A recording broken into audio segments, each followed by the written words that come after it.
Jan. I truly appreciate the introduction and the overview of our session. Again, my name is Dr. Bailey. I'm going to describe myself. I see, want to make sure I describe myself. I'm an African American. I'm wearing a blue shirt. I have a background right here that's kind of flexible. I'm a professor at East Carolina University in North Carolina and been here for 15 years. And I'm the chair of the Human Rights and Social Justice Committee. And I felt that it was the need to present this type of informal roundtable discussion. And I invited Dr. Joe Heyman, as well as Dr. Mark Edberg, as well as Dr. Sara Alexander will join us a little bit later. She's coming from another session. So I'm going to introduce myself a little bit and give you the dynamics of this roundtable. Again, I want to keep this a bit informal, a lot informal, because this is a very serious issue, the racism and social justice, not just in the U.S., but around the world. And I wanted to, here's my major framing this discussion out, this roundtable discussion. Number one, I want to define racism and social injustice, along with perhaps some relevant theories to better understand the concepts, because again, these are issues that we say talk about, but we don't define them. Two, we want to discuss how these concepts are viewed from our Western perspective and how they may be viewed differently from other countries' perspective. Three, provide some relevant examples of these issues today. And unfortunately, we have a number of examples today in the U.S. and other countries. And then four, provide the audience, the present viewing audience, and then those who look at this pre-recorded portion of it, how applied anthropologists can help resolve and help others to better understand the impact of these issues on our world today. So those are just the talking points or the framework of our discussion, and I want this to be as informal as possible, but have a regular dialogue. So those are the general framework, and now I want to open it up to Dr. Heyman, introduce himself, and then Dr. Edberg introduced himself, and then I want to start with the definitions of racism and social injustice. So that's an overview. If Dr. Heyman, Joe, can you go next? Yes, thank you so much, Eric, and it's great that you organized this. We appreciate it. And for everybody who's putting on the event, thank you so much. And I should mention that while you were starting, Sara Alexander joined us, so she also should introduce herself in here. I'm a older, middle-aged white man with a mustache and curly hair, and a backdrop of my University of Texas at El Paso, which is a desert landscape with unexpectedly enough buildings modeled on the Himalayan country of Bhutan. That's actually what UTEP looks like. I'm the director of the Center for Inter-American and Border Studies, as well as professor of anthropology at the University of Texas, El Paso, and we're on the U.S.-Mexico border. And I have worked on a number of border issues. Here, I want to talk about the complexity of transnational racism and anti-racism in current migration context of the U.S.-Mexico border. So maybe Mark can speak next.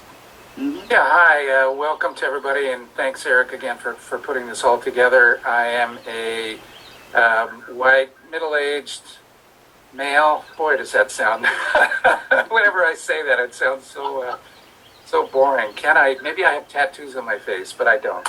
I have light brown hair, and I've got a black sweater on, and my background today, just because I've decided to avoid showing my disorganized office here, is the Altumha in Belize. It's a Mayan archaeological site, and it's very green background.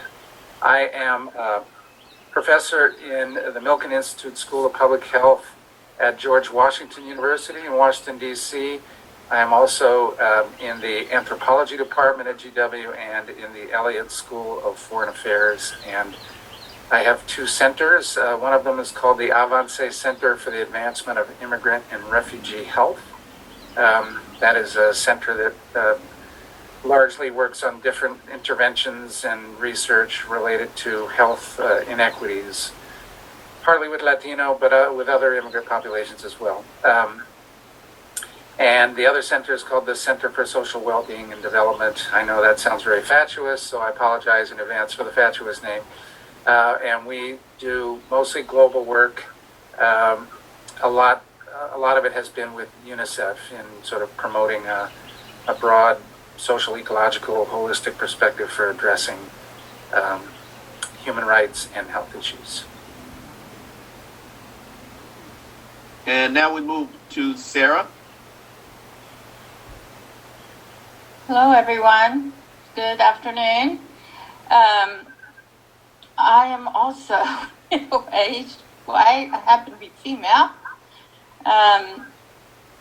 When Eric sent out the email and said that this panel had been approved, he wasn't sure at first that I guess it would get accepted in terms of our timeline and the format for this meeting. I was like, I'm not sure what I can contribute. And was a little hesitant to be on here. I am an environmental anthropologist, a development specialist, work a lot in human rights and environmental justice issues in several different places in the world. This photo is from Matabeleland in Zimbabwe. And so do address sort of the disenfranchisement of vulnerable populations in general who are oftentimes, quote unquote, invisible. On a personal note, I think part of what kept me on this panel was that my family of procreation is all Black. So I've married someone from West Africa. Our children are mixed race, but but in the U.S. are regarded largely as Black, though they would self-identify as mixed. We have lived in places in the world where our mixed race families is seemingly negligible, and we have lived a lot of our family life, not all of it, but a lot of it in Texas, where it's not negligible. And so I have some experiences being a mother of mixed race / Black children who are now grown and adults and have their own opinions, but I don't know what that means exactly in terms of this panel, but also provides me some perhaps emotional background, etc.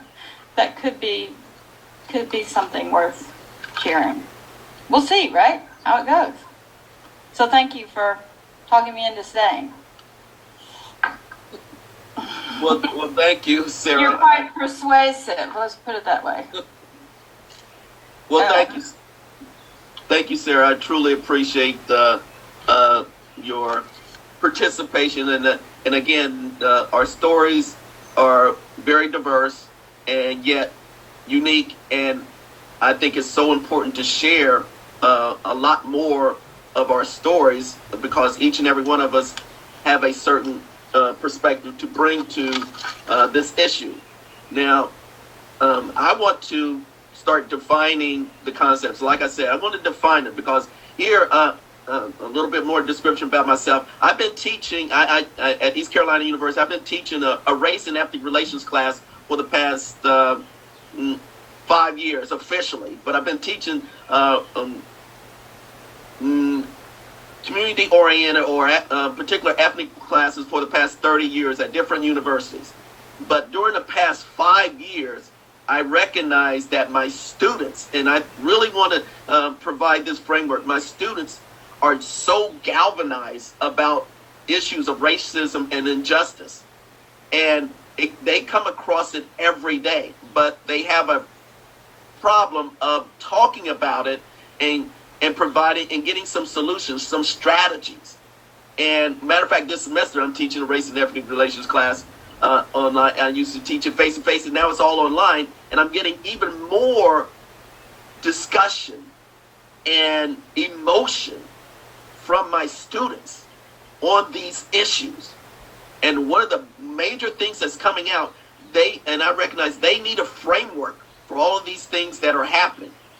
So I'm going to provide the definition that I use for my class. And I not only teach the race and ethnic relations class, I teach my set of graduate classes for my, I'm a joint appointed professor. I'm in anthropology and public health. So I have my other classes in the ethnic and rural health disparities graduate certificate program that I teach. And the classes that I teach there are ethnic health and health disparities, African American health, capstone experience in ethnic health and health disparities, and global public health. And we go through these issues again and again. I've been teaching these classes here at East Carolina University for the past 15 years. But particularly in my race and ethnic relations class, I like to start off with definitions and frame it out. Because everyone uses the words, but they seldom slow down and define them. And it's so important to get new definitions, because these definitions change. For example, I define racism, and everyone has a different way of defining these issues. Racism, as I define it for my class, and how I frame it out for my students, and particularly for this audience, for those who are coming in, racism is defined as a belief that a race is the primary determinant of human traits and capacities, and that racial differences produce an inherent superiority of a particular race. There is 3 levels, and I say, and this really shakes up the students when I just start defining things out, and they are kind of surprised, as well as that's the general definition of racism, but there's also a definition of scientific, what I bring up, scientific racialism that has been promoted for decades and centuries. And that scientific racialism is an academic, based in academic discipline. It's based upon an ideology or doctrine, set of beliefs, suggesting that races exist and that there are significant differences among them. And therefore, this ideology causes or promotes superiority from one race to another. Certain races are more superior and the other races are inferior. With that, and all disciplines have struggled with this issues of racism in the academic context, because it has previous time has been promoted in different ways. Then when we break down racism, when I break down racism for the class, there's 3 levels of racism. One is institutionalized racism. This manifests itself both in material conditions and in access to power. Again, it manifests itself in material conditions and access to power. That is very important to recognize. Material conditions and access to power. That is differential access to different healthcare facilities, differential access to education, income, all across the board. So there's institutionalized racism.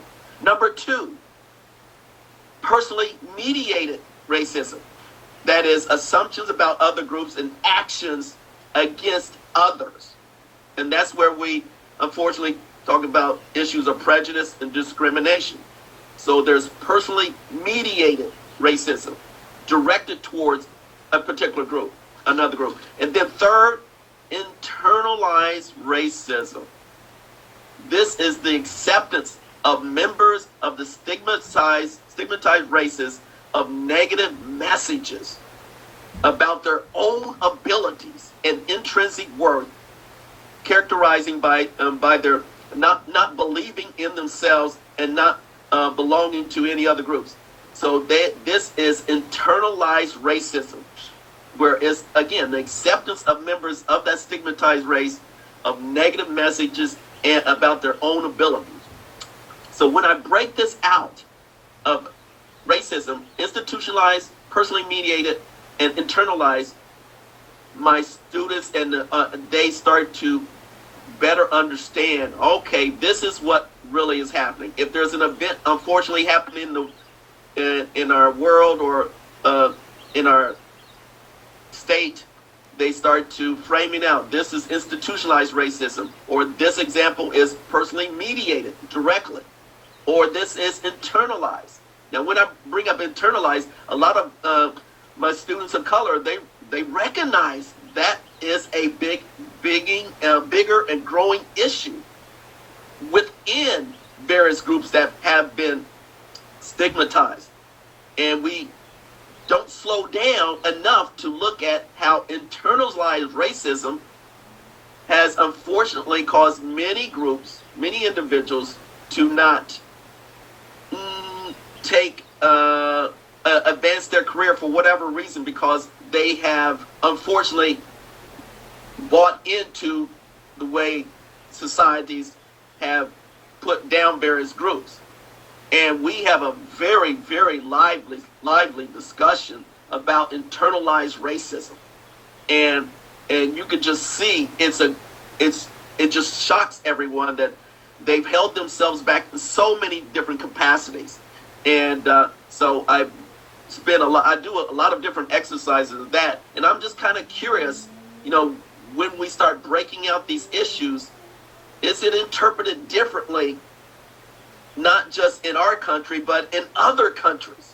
Are there identified institutionalized racism in other countries that they identify? Are there still personally mediated? Because many times when we think about personally mediated, we think of, my students think of it in the past, but unfortunately, even obviously today, in today's climate, we can see there's unfortunately personally mediated racism even today with the latest incidents happening in our country directed towards various groups. And then there's internalized racism. So those three components help me really push a lot of the issues in my class, and as well as I have an exercise that I give students. Here's another exercise that I give students, and I think this is very relevant to our discussion. I have my students take a selfie of themselves, but also take a selfie with a friend who doesn't look like you. Doesn't look like you, is a different racial and ethnic background, and we post it on our class canvas. And most students, and I ask them, what do you think is the racial ethnic background of that student that you posted? And many times they will give their visual appearance, visual interpretation of that student. But 9 times out of 10, they get it wrong when they see a person visibly, and we place individuals in categories based upon how people look, their skin color, their height, their hair, whatever. And my students, 9 times out of 10, get it wrong of what the person, what their ethnicity really is. And they're just shocked of how diverse, even here at my campus, ECU, how diverse and how ethnically diverse our student population is, and they are surprised of their groupings, how far they can go. And they acknowledge their own ethnocentrism. And that's one of the keys in moving down this dialogue of racism and social injustice. We have to acknowledge our own biases and our own misinterpretations. And I say right up front to my class and to everyone, I come with a certain biases and beliefs based upon who I am.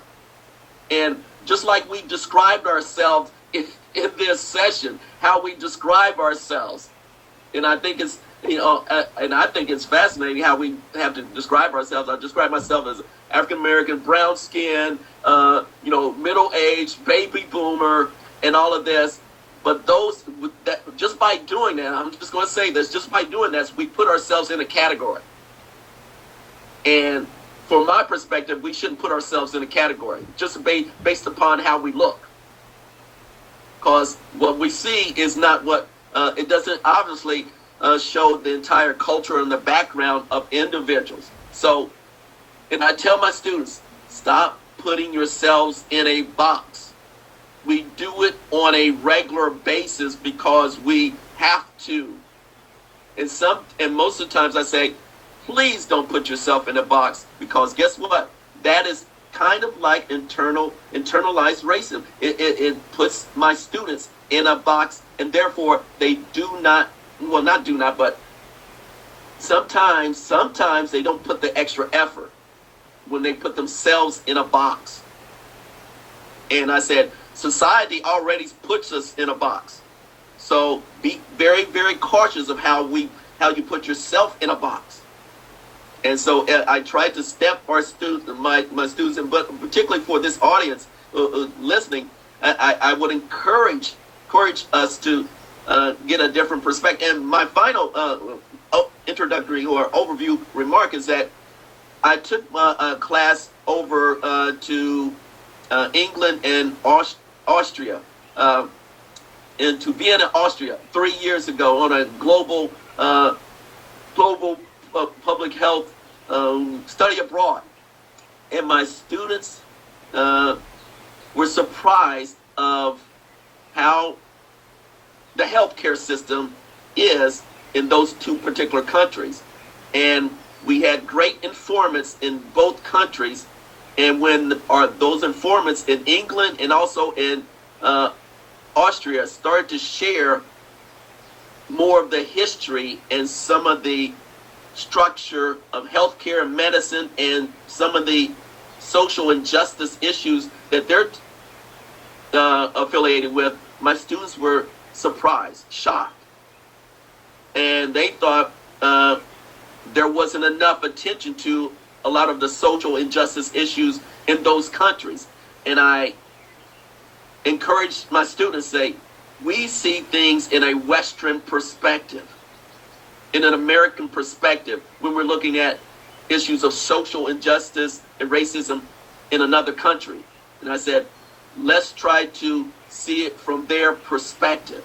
Let's slow down. Let's not be as critical up front until we learn much more about the history, the culture, and the people, and a lot more of the factors involved before rushing to judgment.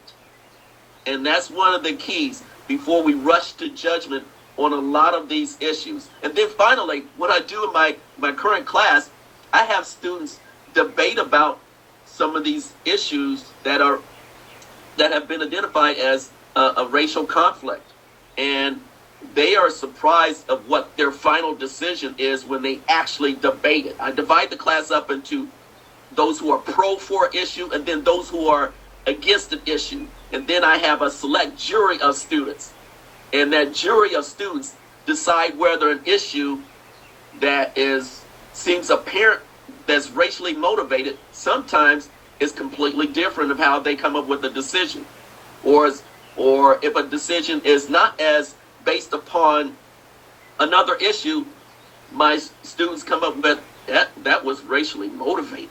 They decide upon that, and it goes against the grain. So again, the reason I like to break these things down and walk individuals through, but also the other step is, how can we as applied anthropologists develop strategies so the next generation can get a better framework on these things and better define it, better come up with better solutions, because the solutions are there. Let me just say this, many of my students are just so scared and so hesitant to share their point of view. When you go down this road, it's amazing, but when you give them the opportunity, there's so many new solutions.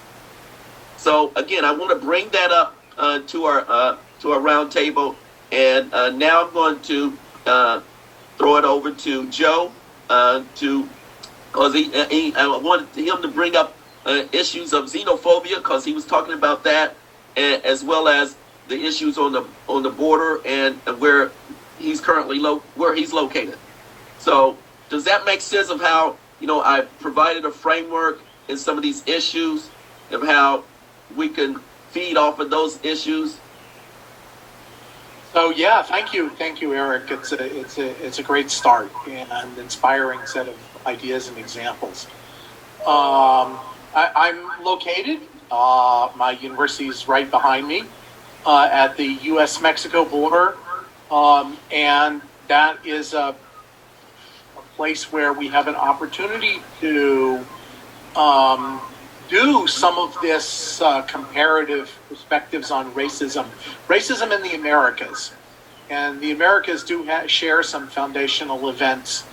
The conquest of the indigenous peoples of the Americas after Columbus and the enslavement of Africans, other movements of populations and in conditions of servitude, such as Asians being moved to the Americas. And so, as notably worked into the very fabric of the social relations and culture of the Americas. But there are also important differences in the border. The U.S.-Mexico border is an important place to observe these differences. And I'll say a principal difference, and then I'll go into the question of migration across the border and racism. This is well known to Latin Americanists, and an important theme in the history of anthropological thought about race. There's the racial framework in the United States is what's sometimes been called the one-drop rule. I think that's actually immigration is eroding that, and mixed ancestry people are eroding that. But it's still very, very strong. And that is the one-drop rule, is that people in the United States, whenever they know somebody has African-American ancestry to any amount, either it's phenotypically visible or they simply know the person's social background, it's always the position to move them into the African-American category. That's one drop. In Latin America, you have a much more flexible racial system that's very much influenced by class. So famously, money whitens in Latin America, although that can be overstated because there's continuing racism even for people who are wealthy. But nevertheless, there's a great deal of flexibility, and it has to do with a subtle set of social judgments. People have oftentimes sort of, in Latin America, there's a favorite myth, which is that race doesn't exist because of this flexibility, and compared to North America. But Latin America can be incredibly racist. And it's racist in subtle ways that have different, as we shouldn't be surprised as anthropologists, different cultural codings, such as in Mexico, people sometimes will be referred to as mal educado, poorly, impolite, poorly educated, and so forth, which can be a code for being either dark or poor or both. Or that they lack culture. So there's still the usage of the term culture as a kind of a signifier, a rank signifier. Okay, at the U.S.-Mexico border, of course, we have this interface, and people move from Mexico into the United States are moving from this flexible but still very unequal racist society in Mexico, where you have mostly people of indigenous ancestry and people of European ancestry, and an immense range of combinations of those two. There's a fair amount of African ancestry in Mexico too, but it's mostly mixed into the population, except for a couple of regional areas, small regional areas. And that people move across the border and they're reinterpreted as a race in the United States, which is oftentimes called Mexican, and people in the United States will often call Latin Americans Mexicans. And that's significant to Donald Trump. That's very unfair to every other person in Latin America who's not a Mexican and may in fact hold Mexico at some arm's length. But that's very, very quickly gets recategorized that way. A good example in El Paso is that people of Mexican ancestry are called Mexican. Like if their family may have come to the United States 200 years ago, but you ask what they are and they'll say Mexican, okay? And then go through, if it still needs to be clarified, go through some lengthy explanation of being in the United States. So which side are you from? Oh, I'm from this side. I'm a Mexican from this side, not a Mexican from the other side of the border.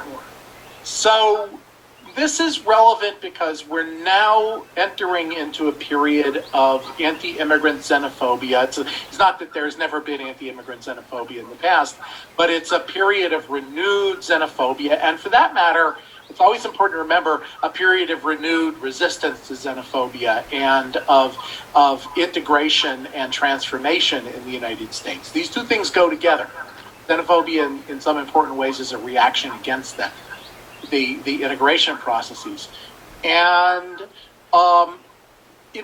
right immediately intervening in the middle of this is the figure of Donald Trump, who was a racist. I mean, he's a long history as a racist in New York City, but finds it politically useful to say Mexicans are rapists and they're bad people.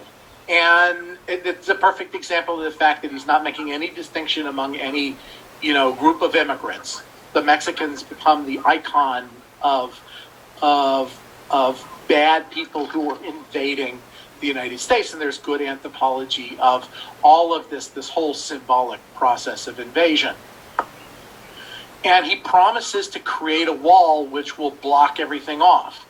And that is, I think that there is definitely a transformation of U.S. racism in which anti-African American racism is a very powerful thing and absolutely still exists, but has in some instances has become reworked as immigration xenophobia.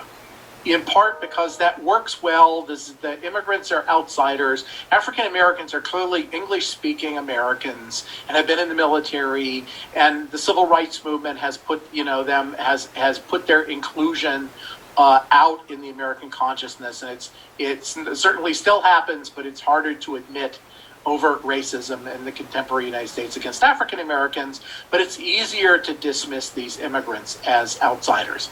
I'm not trying to create divisions there, but I think this is a real historical process. It's not an accident that Jeff Sessions, the former senator from Alabama, made his mark in the Senate, first as a Southern segregationist senator, and then as an anti-immigrant senator, and that he had as a chief of staff Stephen Miller, who is the main architect of Trump's anti-immigrant measures at the border. Now, I'm not going to go through everything that was done at the border. That's a lengthy narrative, but this intersects with the racism in Mexico. Most of the people who are now immigrating across the U.S.-Mexico border, there are some Mexicans who are moving here, but most of the people who are immigrating across the border are actually non-Mexicans. Mexico has become a country of transit. It's very ironic that Donald Trump would proclaim that we're being invaded by Mexicans at a time when Mexican migration has dropped way off. And instead you're getting people from the so-called Northern Triangle of Central America, Guatemala, Honduras, and El Salvador, and also people transiting from the rest of the world, where we get a small but significant number of African asylum seekers at the U.S.-Mexico border, Cameroon, Uganda, Congo. We get a number of Haitians at the U.S.-Mexico border, and people from other parts of the world. So the Mexicans themselves are who have a substantial amount of skin color racism in their cultural framework, but which is also not usually expressed very openly. It's expressed in a subtle way in terms of judgments about kinds of Mexicans, are now confronted with a movement of non-Mexicans, many of them Central Americans. Many Central Americans are indigenous, if they're coming from Guatemala especially. Another significant segment of Central Americans are people from the Caribbean coast of Honduras, which is a fairly Afro-descended region. Yes. Although Hondureños might not perceive them as being, I mean, they're Hondureños to Hondurans, but then they get into Mexico and suddenly they're these very African-looking people. There's some Cubans coming through Mexico. There's a group called the Garifuna who are arriving at the border in small numbers, but real numbers. And the Garifuna are indigenous Native American people who became phenotypically mostly African, and so forth.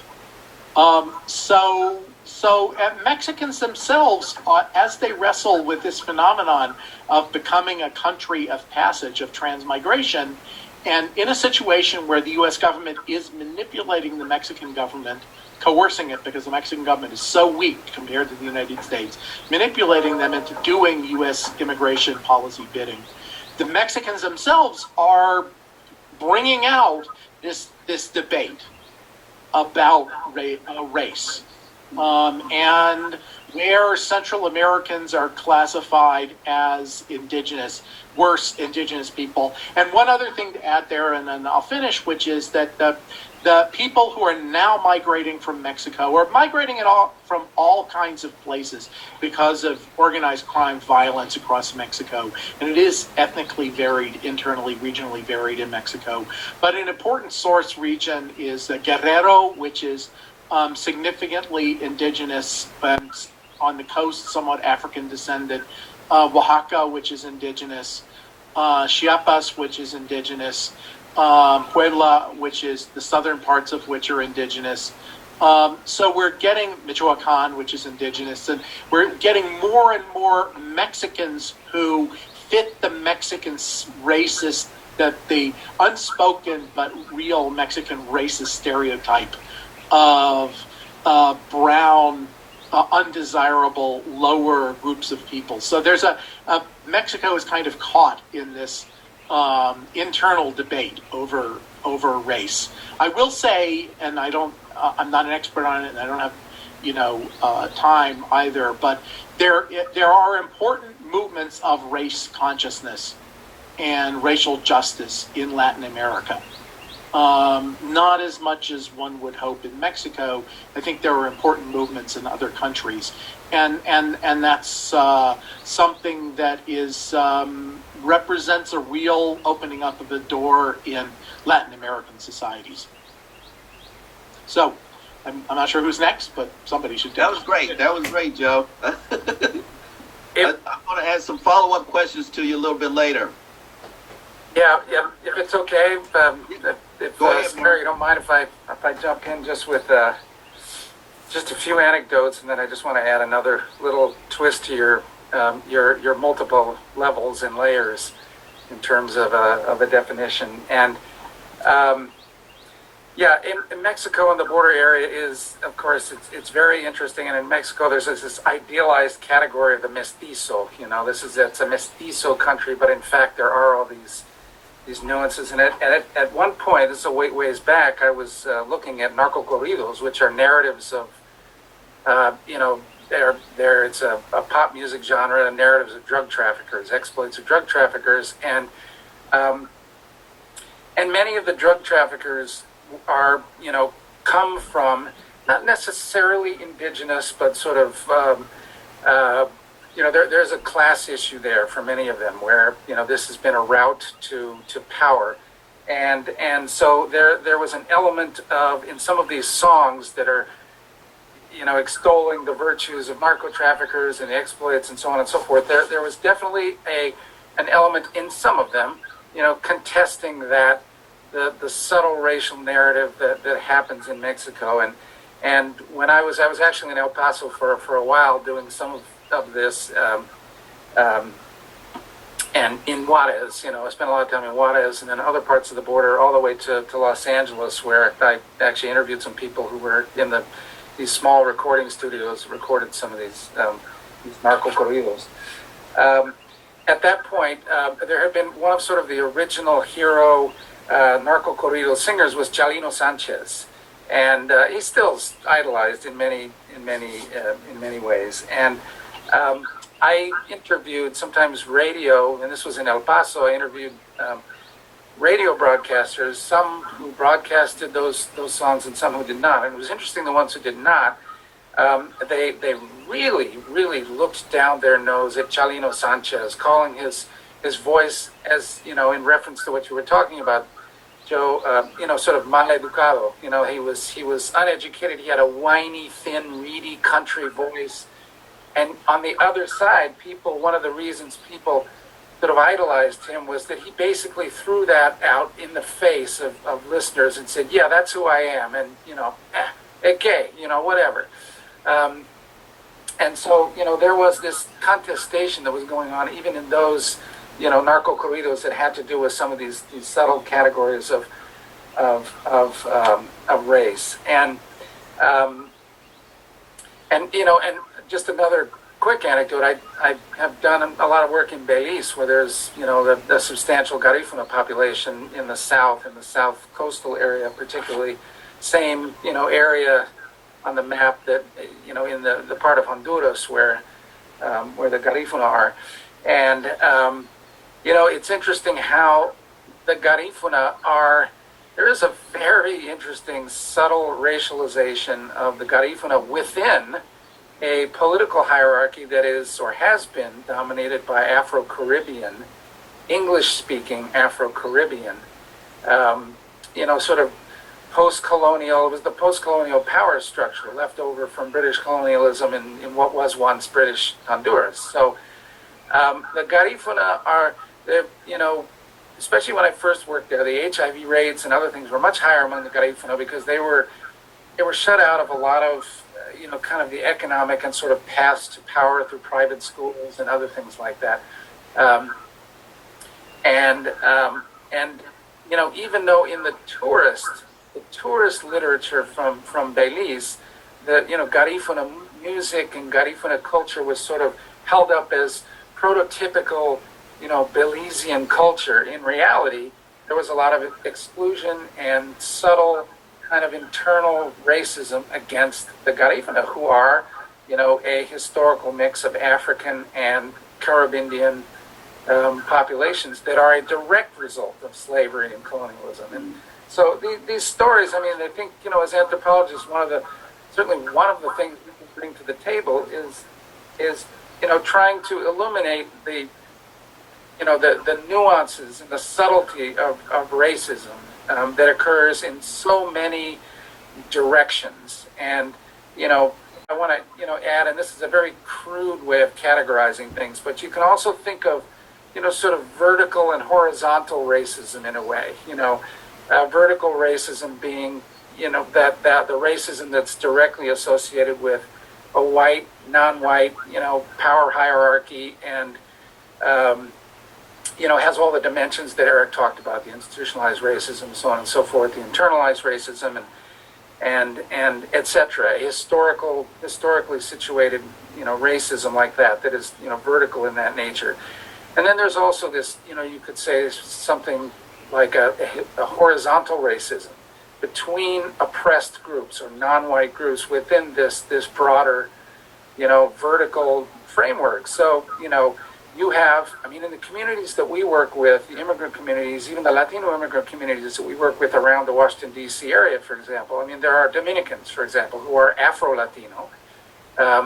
And there are, Salvadorans, Guatemalans, Hondurans, and then there are also some people from Andean Latin America, in Peru and Bolivia. And so there are absolutely distinctions that go on, even among youth, because at one point we were working on some youth violence prevention related, efforts in this community. And the interaction between the Dominicans and the Salvadorans was palpable. And, the combination of, racialization and racial comments, between those two groups, and on the other hand, the immigrant narrative, because, the Dominicans, for the most part, were not recent migrants, and, there were much fewer questions related to documentation and so on among the Dominicans. So some of the Salvadorans would complain that the Dominicans looked down at them because they were undocumented and so on and so forth. And so these battles between gang cliques and factions in the school, included all these very nuanced, and still do, these nuanced, racialized and immigrant and, sub-ethnic categories of, that populate this. And then, included in that, you have racism between different Asian populations and Latinos or African Americans and so on and so forth. And I'm including the category Asian here broadly. I mean, these categories are all ridiculous, as we know. I mean, Asian, what does Asian mean? I mean, Asian means anything from Pakistani to Vietnamese. So, that's something that, again, it's a sort of a crude way of categorizing things, but thinking about sort of the vertical racism associated with the power hierarchy and the horizontal racism associated with, racism between groups who are oppressed. And this is, I mean, we certainly saw that in the election, in the recent election, where, people talked about the Latino or the Latinx vote, and it was, segmented, different in Florida, different in parts of Texas than in other places, and some of that had to do with internal characterizations of migrant, non-migrant, and in Texas and moving north to Colorado, you have their various names, that Hispano populations who even look at themselves as Spanish and not Mexican, because they came up with the original Spanish armies, moving north, and they differentiate themselves from other Latino categories like that. So it's all these subtle categories are very important. And certainly I remember one project I had with the U.S. Office of Minority Health, and we were looking at access to care in different clinics. And I was in this clinic in Wichita. And there's a whole migration stream going up through Wichita to Chicago. It's a historical Mexican migration path up to the beginning way back with the meat processing and other plants in Chicago. And there were all these reports. So we did interviews with clients of these clinics, of these public health clinics, and staff, and so on and so forth. And there was some initial conversations about discrimination against, these recent migrants coming up. And the immediate assumption is that it was discrimination by, white or Euro-American medical practitioners or doctors against Latinos as a broad category. But that wasn't the case, actually. In this case, it was a lot of the reports were discrimination by Latino staff against recent migrants, because some of the staff were, lighter skinned Latinos, let's say from Andean countries, who maybe even had a medical degree, or so there was the class issue there, and here maybe they didn't have a license and they were working as a health educator or at some other staff position in the clinic, and they were really resentful and did not like the migrants who were coming from El Salvador or who were coming from, Guatemala and didn't speak English, and, and we're categorized in all these things. So, these are things that, as an anthropologist, we can really point out these constructed, historically situated, symbolic categories that are manipulated and used for all sorts of reasons of, power jostling and any number of ways. So, and that, and just remembering that, these are historically situated categories, and the use of them is historically situated. So yes, in the U.S., it's different in the U.S. because we have, such a deeply embedded slave history that became such a part of the institution and the growth and the birth, growth, and expansion of the U.S. Whereas in other places, it's a little more, nuanced. Again, in the Caribbean, the Caribbean is so fascinating in this way because you've got those multiple categories of the various layers of indigenous, Indian, African slaves, South Asian indentured servants, and all these other things. And these are populated and mixed into, to multiple category systems in the Caribbean. So, anyway, those are just, some thoughts there. Excellent. I mean, that brings up a lot of compelling issues of the subtleties and but within groups, and that's what I really appreciate how you brought it up from one place to another, and so that brings us to some of the issues that Sara brought up. Sara mentioned in her opening discussion of herself about her own experiences, and I don't know if Sara is ready to elaborate upon any of the issues that Joe or Mark brought up.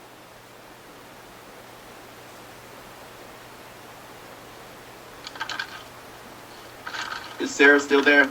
Sara, you're muted. Yeah, there. Okay. Let me say a couple comments about, because I've also spent, I guess oddly enough, our panel has spent a fair amount of time doing research in Belize, and some of my early training was in Honduras, southern and northern Honduras.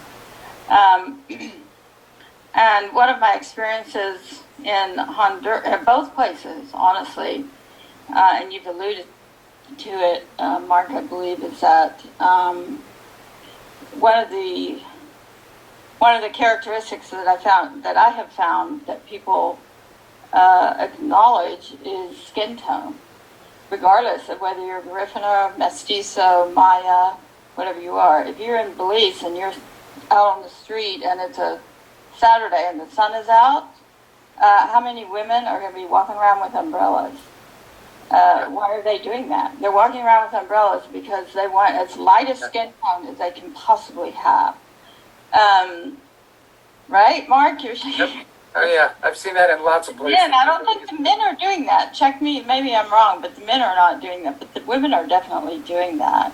And in Honduras, I had an incident. This is quite early. I was actually engaged to my now husband, and I was in a farming village in the south. It was fairly remote, so not everything gets to those places. This was, the early 1980s, just to give you a time frame. And my little mom, I called her my mamacita, was gabbing in the evening, and she was asking me some questions, and it came up that, yes, I had a boyfriend, and she jumped on that, right? And who is this? And, what does he do? And blah, blah, blah, blah.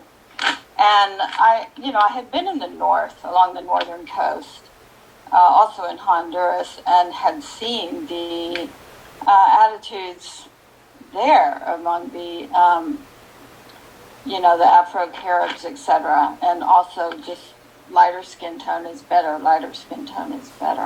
And so I hesitated to tell her about my fiance. And I reluctantly did. I said, well, he's from Africa. And she sort of looked at me. She says, well, is he black? And I said, well, yes, he is. And immediately, feo came out of her mouth, And I was like, oh, great, And so I was trying to save myself because I adored this woman. And I said, but he's wealthy. And he's going to school. He's going to have, a really good future. And she goes, oh, okay. So I'm not saying that's representative absolutely anything except that I've found, at least in those two countries, and I've spent much more time in Belize, that there is also this lighter the skin tone preference. I don't know how that sort of translates in terms of all the different, technically, if I'm not wrong, there's 14 different ethnic groups in Belize, so I'm not sure. And there's a lot of mestizos, and one thing there's a lot more of, too, is less endogamous marriage among those ethnic groups and much more mixed marriages. And so I think over time, how is that going to influence that situation? But I had something else I wanted to share, if I could. I had it up here on my screen. Hold on just a second. Sorry. Here it is. Can I switch gears a little? Is that okay with you? Sure, that's fine. Please go ahead. I mean, again, this is an open, informal. Go right ahead. This is really addressing what you were talking about in terms of internalized racism. And it came up with me and a colleague of mine, Baylor, because he is Asian American. And I was talking with him a few days ago about the Atlanta shooting. And I had also seen on Facebook one of his posts, which was from an article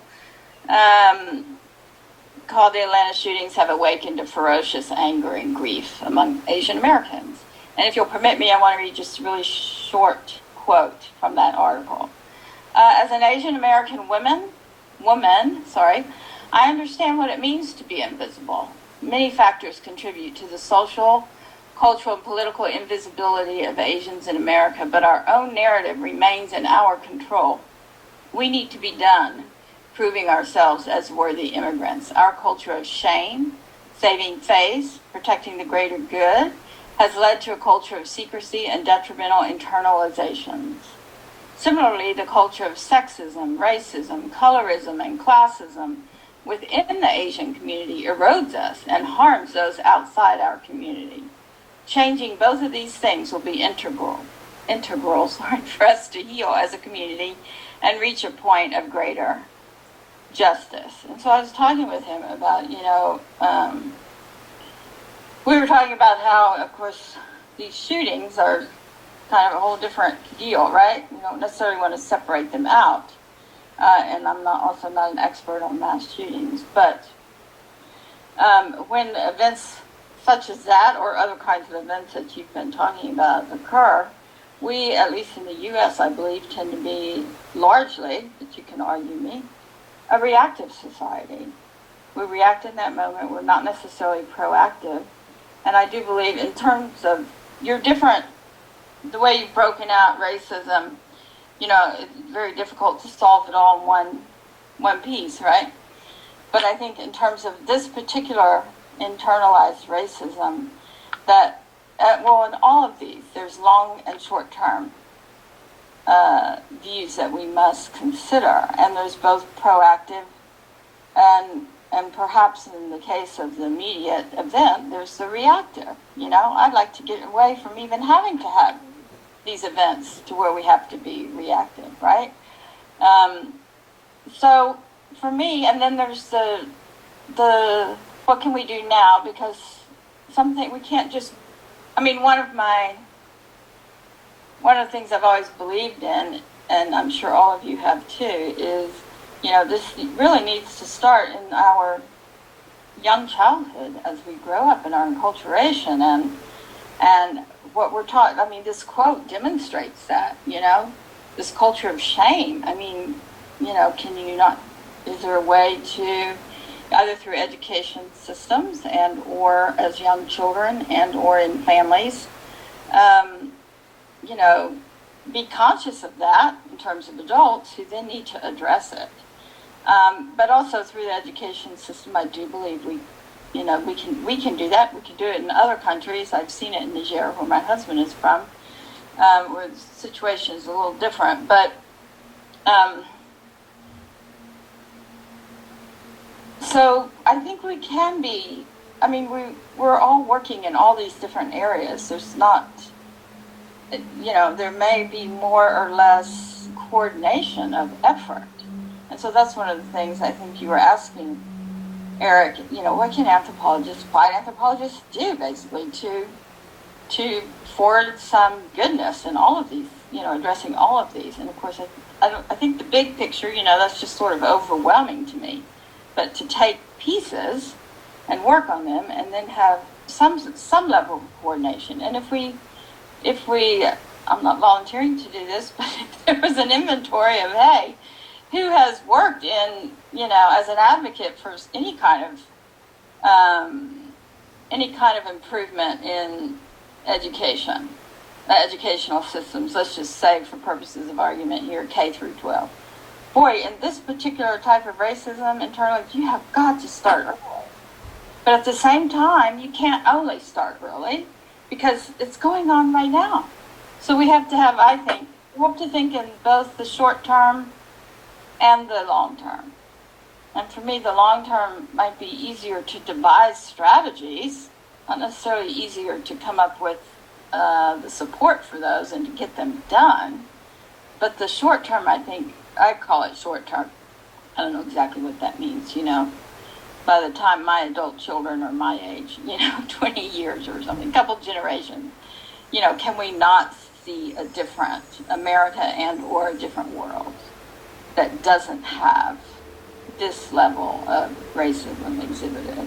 Because I'm sorry, I'm tired of it. I don't want to, I have a grandson who asked why the police would kill his father because he's black. That question just breaks my heart. And I don't want to hear that question again from him, honestly. This is a little food for thought. I guess that's kind of where I am right now. But I see some parallels there with the vertical and the horizontal, the reactive, the proactive, the short term, the long term. I think those are all somehow have to be organized and maybe coordinated. We also don't want to not reinvent the wheel, but we also want to coordinate such that we aren't, we're being efficient and effective with our efforts, right? We don't want to have people doing the same thing in the same place and nobody's doing anything in another place or with another issue. I don't know. Does that make sense? Very much so. That quote did speak to me. I've read it, I don't know, 10 times in the last week. Just going, oh my goodness. So I wanted to share it with you. My wife, by the way, is from Southeast Asia, and she's scared after this. Worried. My daughter's scared to death to drive in Texas. Anywhere. Be stopped by police. She's scared to death. Frozen. And she's 30. She's not a child. She's not 16. Again, Sarah, you bring up some great points of we're a reactive society. And then being a reactive society, we get frustrated. And I'm really glad that you broke out, you divided long-term and short-term strategies, because that's where my students feel very frustrated when these events happen and they don't feel like they can do anything about them, about these different events that happen. Seem like, unfortunately, the past year, we've seen so many different events.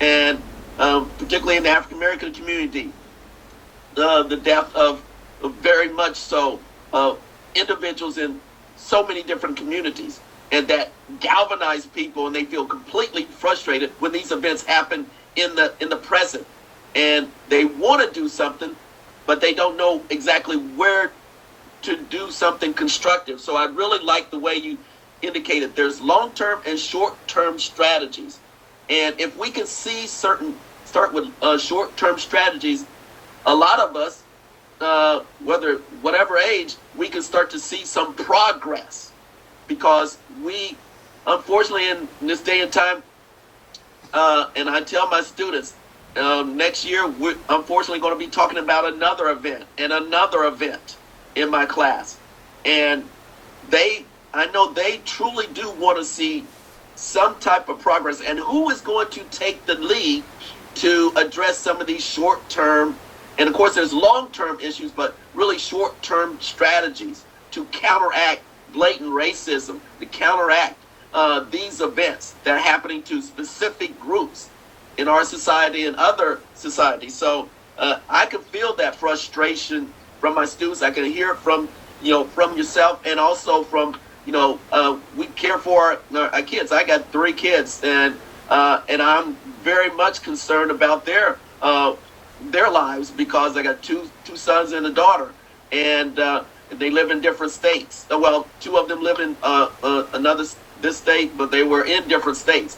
So I'm really thinking about their safety, and I shouldn't have to, at the age of 62 that I am, I shouldn't have to worry about my professional kids at this stage, but I am very much concerned about their safety, because they're persons of color, and I can't control.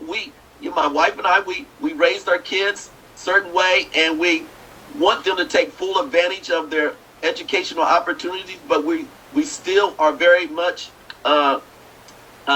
concerned about their welfare, and even though they've empowered themselves with their education. But again, it's that other element in society, and unfortunately, you bring it up, a skin tone. And my kids, and I tell them this, that no matter what your skin tone is, you're brown, and people are going to perceive you differently. And not just other groups, but even within our my African American community, they see our kids differently, depending upon where they're at. So again, I think it's very productive to have the discussion, but to take it another challenge, each and every one of you right now, what do you perceive are certain strategies that we can do in the short term for those who are viewing this session? What concrete strategies that they can take away from our session and say, here's how anthropologists can, and we are applied anthropologists, so how can we work with other organizations that are working with race relations issues, whether in education, whether it's in border control, with Joe brought up the issues of border control. Mark, you brought up the great issue of horizontal racism, vertical racism. In your experiences, what concrete strategies, small strategies, can we be involved with, so other potentially new applied anthropologists can see an opportunity to help on these issues of short-term strategies and even long-term strategies, because I consider institutionalized racism as a long-term strategy to address. But if we address the short-term strategies, like personally mediated strategy, how people go against each other because of who they are, and then also address the internalized, those are some types of short-term strategies. So I'm going to ask Joe, can you start perhaps addressing some of the strategies that you and other applied anthropologists can show to others of how we're taking strides, we're at least taking strides to address this issue? Right. I mean, I think that it's worth thinking about ways that we can have a cross-border or transnational strategies against racism. The United States is in an unusual position in this, in that it is still the kind of a dominant cultural leader in the world system. I don't mean to necessarily endorse that or say that everything happens in the rest of the world in the wake of the United States, but you see this.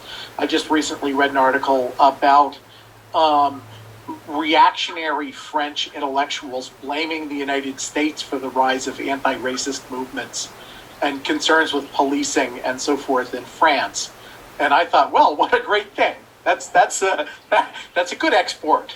And I know the case of Brazil is similar. And so I think there are opportunities to do this kind of thing. I mean, in a very practical way, it is possible to create forums. More people are using this kind of electronic communication. And even after COVID-19, I hope that some of the lessons of doing things across great distances can be solved, and figuring out how to navigate time zones. Seeking small amounts of money for simultaneous interpretation. which I have, found to be a valuable activity. And so in a very practical way that's appropriate to the SfAA, thinking about how to build cross-border initiatives in terms of anti-racism and learn from other situations. The U.S.-Mexico border is an unusual place that, in the sense that it is possible for me to, well, when COVID-19 is over, get in a car and go and meet somebody in Sierra Juarez and have a strategizing meeting. And there's an important applied social science movement in Mexico that is looking at issues of violations of human rights of trans migrants, people who are from other countries like Northern Central America, but who are passing through Mexico. And so I think it's very important to be aware of these things that are where we have shared interests crossing borders, and work towards finding ways to exchange knowledge and skills and best practices. Excellent. Again, I think those are some excellent strategies. I really like the aspect of cross-border strategies, sitting down, dialoguing with others, but also using the creating forums right now, using our technology to create new forums and building cross-border initiatives. And again, those are opportunities and also shared interests, because again, we have these interests, we have these issues across different countries, and to collaborate with others who are struggling with the same thing is another opportunity for applied anthropologists to be a part of a new trend, a new agenda. And I see right now this is unfortunately an opportunity, a new agenda to do many of these cross border strategies, since immigration is even much more so in the news now, obviously, for the past year, and it's going to continue, obviously, for the next year or two or three. So, Mark, do you have any kind of like strategies, tangible strategies that applied anthropologists can potentially, be a part of now to address some of perhaps some of the short-term issues as well as some of the long-term issues? Yeah, I mean, there's a couple things, just building on what's already been said. I mean, a lot of the wars in this area are now fought on social media, and so using social media to contest these different narratives is really important. And the more you can get in there and do that, and take some of the research, the cross-border and other research related to these issues, that's a very, very powerful way to sort of put yourself in the middle of the contestation of these categories. And just as a little example, I mean, we did a lot of this actually in a recent intervention we had, but not long ago we completed a small qualitative study in the community, that one of the communities that we're working with, and these were 75 life history interviews of recent Central American migrants, and the purpose of that was to think of, to try and construct the sort of social determinants of health, so to speak, as a transnational issue. So we really tried to use the life history interview format so that we could get this continuum of what was happening in the home situation, what was the home situation like, what were the reasons for migration, what happened during migration, what happened when you got here, and if there was more attempts at migration, we did that in multiple cycles. But so we have a lot of narratives where we were specifically trying to frame this in a transnational context, and to illustrate the human stories here. And it would be, if we had some extra funding to do this, it would be very useful to put these kinds of stories on social media and have people talk about this and break that, or try to break that construction that Joe was talking about of the sort of the Mexican, because there's so many, again, difficult stories, and people generally throughout this whole narrative, this Trumpian, I'm sorry, asshole narrative, I'm really being nice. My language descended into the worst invective throughout the whole Trump whatever. I got pretty creative when I ran out of, when I got to the bottom level and ran out of words. I invented new ones. I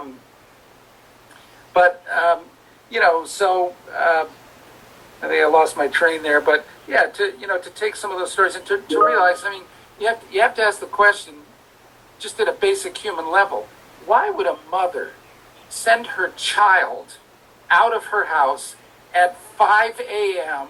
to go across Mexico, through Guatemala or through Honduras, and go across Mexico and try to get to the U.S.? What mother, what would cause a mother to do that? Just mother to mother or parent to parent across the racial line. You have to realize that there's something extreme going on there, and to try and, illustrate, what was that extreme issue, and where does it come from? Because, again, with this whole issue of Central American migrants, people just, that narrative, even though some pundits put it out there, it really never got embedded that sort of the gang-related violence in Honduras and El Salvador and Guatemala is an American export. We exported MS-13, Calle 18, and some of these other, gangs. They're American exports resulting from immigration policy, and that's a whole other issue. But they've taken hold in conditions of, extreme poverty and other things there. So you have these, gang-controlled areas and a lot of, very difficult situations of violence. And if you read some of these narratives of why people left, and what happened to them on the way, and you can really put those out there in social media or whatever. Hopefully that will at least humanize some of these situations.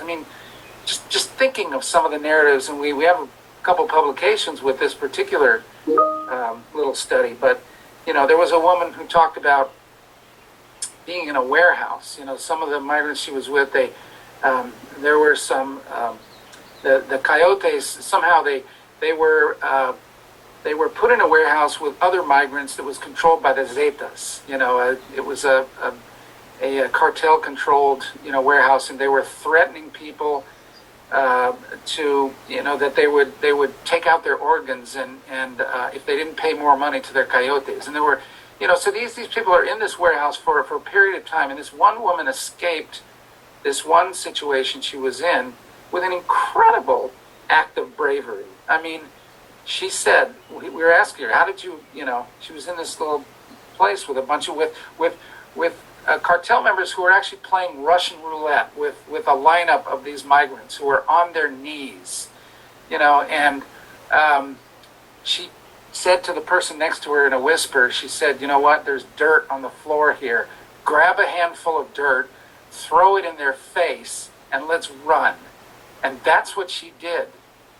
She grabbed dirt, and the other people grabbed dirt, and they ran after throwing the dirt in the face of this. Now, really, these people have gone through a lot, and you have to humanize that through however you can to break some of these ridiculous and disgusting narratives that have become dominant. Anyway, sorry for the... No, very good point. Well, again, that was so important where you mentioned using social media and highlighting a lot of these situations to humanize what's really going on. And I like what you said, using the transnational context of from your research, and then that's where people, and I think others may not see this as a basic issue of survival, and putting that narrative more of what the similarities are of what people struggle, what they're struggling through, has an opportunity to bring people more together as opposed to separate. And so, really, thank you, Mark, for bringing that particular point up. Sara, did you have anything, final thing to highlight on the potential short-term strategy? You set the stage for it. Any other additional suggestions? I'm not sure I have any actual solutions, but I would like to, as a follow-up to what I was talking about earlier, bring your attention to, is it Mariella? Comment in the chat where she says, it is often the most affected that respond to protect their communities. In the very short term, Asian American organizers, and my colleague, when I was talking with him about last week, said that, immediately began sharing bystander de-escalation strategies right after the shootings. As applied anthropologists, we are often slow or too slow. This is her opinion. I'm not going to, but I would say let's think about it, to respond to the short term when immediacy and urgency are necessary. So I think we can work, I don't know exactly how we do that, to position ourselves to where, in whatever situation it might be, whatever one of these systems were perhaps have some background in which to offer to say, I'm here. If you want me, if you want my help, if you not necessarily take over, that's not what I mean, but just to also be there, or to be there for, in the cases of somewhere where you might be the actual member of the group that something is happening to, that you have those skills to respond, and yet you may or may not use them. And so I don't know if all anthropologists are slow to respond. I don't necessarily want to say that, and Mariella, I don't know if you want to say anything to that point, but I get your point. He did talk about how overnight, literally from last week to this week, he feels that he has become this major activist and hasn't done any other work, and he's missing class, and and he definitely jumped in there. I don't know all those details, but he did definitely. I think what he was telling me would support your statement. That's not a strategy, Eric. I'm sorry. I'm kind of copping out on you. That's but I think it's something definitely food for thought. Yeah, and I would like to follow up on that because many times I think as applied anthropologists, we're not aware of the skills that we can offer or have to address certain things that are happening in the here and now, tragic events that are happening. I think we're in a reactionary mode, but I think we do have multiple skills to assist events that are happening from one time period to another. And if we given an opportunity to at least connect with the other experts or scholars who are assessing or those who are working on a traumatic event, I think when we see things in a much more holistic perspective, and that's what I'm trying to get to, how I think as applied anthropologists, that's our training. We see it in a very holistic perspective. And that's what's, to me, is kind of missing in the short-term issues of when racist actions happen. People see things in the present and don't see the full picture. So we can be of assistance in the short term as well as in the long term and developing long-term strategies. But in the here and now, and I'm glad the individual asked the question, yes, it appears that sometimes we're slow to react, but I think it's just like at my university. Let me just say here, over the years, I've been at other universities, and for the life of me, a lot of administrators don't see or recognize my skills as an applied anthropologist. And I can talk on and address a lot of these issues that are happening in our community and other places that I've been. But once I make them aware of what I can potentially assist, they are kind of surprised. So I think we have to, and I'm sure all of us are doing it in various ways, but as Mark indicated, we have to use the new technology, the social media, to get our platforms out there, to get our issues and show examples of how we're addressing these issues on a regular basis. And that's how we can be more proactive. And I always prefer to be proactive instead of reacting. And therefore, we're not perceived as reacting in a slow fashion. So I think we can take advantage, like we are doing right now in this forum. Follow up this forum with other specific strategies, short-term strategies after this session, or in the short term, develop another type of discussion along these areas, along these issues that are happening now. So again, I think you mentioned skills. We do have the skills, and we just have to accentuate those skills on another level.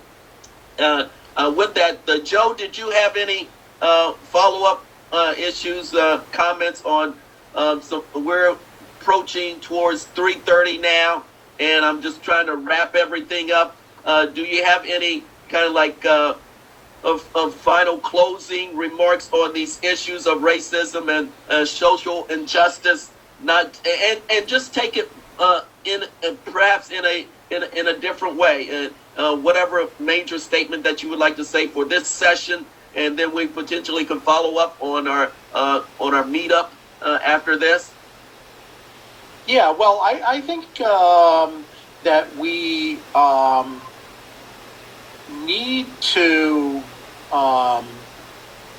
First of all, I think we have skills that are underutilized for application that in many ways build on. And I know not everybody at SfAA is a university teacher, but that build on our teaching skills. And I think we need to be thinking about what lessons we've learned about teaching, for teaching the public, for teaching people in public life, for communicating, for writing public policy documents, for writing things for the media. This is in conjunction with Mark's comment about social media. I think we're and teaching can be overwhelming. I have got this week has enabled me to postpone grading 20 theory papers, which I'm not looking forward to. But nevertheless, as my my advisor Eric Wolf said, one of the things I will always carry, among many things I will carry from him, he said, if you can teach something to an undergraduate, you really understand it. And so anyway, this is just one thought that came to me as we talked about how we can be effective. I think that we also, so I think this is part of larger reflections on being effective applied anthropologists. I mean, to be effective in the struggle against racism, we can't be everything. Some of us can be activists, full-time. Some of us can be teaching. Some of us can be doing research. We need to figure out how those different roles can be brought to bear. We need to think about what our skills and roles are. We need to think about what our skills and roles are and how they can be brought to bear. And we need to think about, what is a workable contribution from the point of view of our skill set and our role set. So I've reflected some on those over the years, and anybody who's interested, I'm happy to share work that I've done. Excellent, Joe. Again, those are some great points where we're using the teaching skills for the public, for communicating with also with the media. And I like when you said you can't be everything. I mean, that is so important, where you attempt to choose your roles, your skills, and work on workable contributions. Excellent. Mark, do you have any final take-home suggestions? No, I mean, I would, reinforce what Sara and Joe have said. But there are, I mean, we do have a lot of skills. And if you are working with, let's say in the case, I mean, I'm working out of a public health school, but it is sort of 1 foot in the academic and 1 foot in the applied context. So, we're working constantly with, collaborating with different organizations.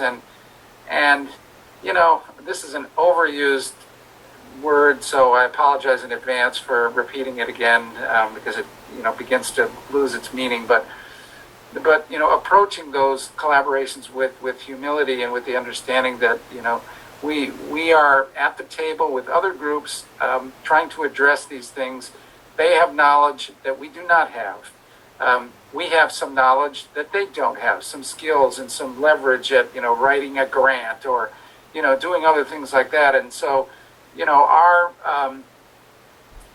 this is a sort of a classic applied anthropology role as a broker between communities and worlds that will help groups in the community that are experiencing these things combat them in some way, by being able to gain resources or gain access to something that they did not have access to before. So anything you can do in those collaborative relationships where you are in some ways partially a vector for the stories and the knowledge that comes from the community to let's say a funding organization. I mean, those are all very useful, and just again, I agree with the whole issue of teaching. I mean, the more we can put out narratives, and the more we can put out narratives in non-traditional, there are academic journals and conferences and the policy papers and things like that, but there, the social media, the other ways in which we get those things out there where people can hear and see, feel, and touch them is these are contributions we can make. And I will have to, with apologies, I will have to leave because I have to teach a class. Okay, we're I just finished my grading. Thank you, Mark. I appreciate it. We do truly appreciate your time. And let me just say thank you so much for organizing this entire conference. I know it's been tough, but I just want to get that out there for you. Oh, thank you. It wasn't just me. There were lots of people involved, but yeah. And I'm glad it's turning out. This is great. I am glad to see. I mean, look at all the people that are here today. I mean, so that's excellent. Thank you, Mark. So thank you all, and thank you, Eric, for organizing this. Sure. Thank you, Eric. And Sara, do you have any final thoughts? I'm good. I think I'm good. Okay.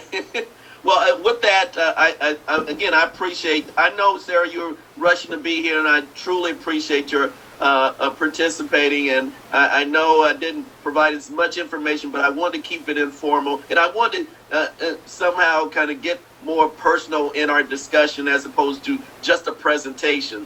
And this, to me, I think this roundtable provided some, really good concrete thoughts, strategies, framing it out, and so others can really take the lead, and we can follow up on what we're doing. And I just really liked how we all kind of saw a lot of commonalities, and like Mark just said, we're still using this classic anthropology broker type of role, even in 2021. I mean, this is what I was taught when I was a undergraduate. Anthropologist supposed to be a broker, and we're still coming back to those classic roles and those opportunities that we can assist the issues of racism and social injustice. And that's another reason why I want to finish up why I teach in my class race and ethnic relations, even at to undergraduates, because I get a sense that they really need a framework and they're ready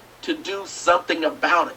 They are tired of reactionary, and I feel committed that using my skills is to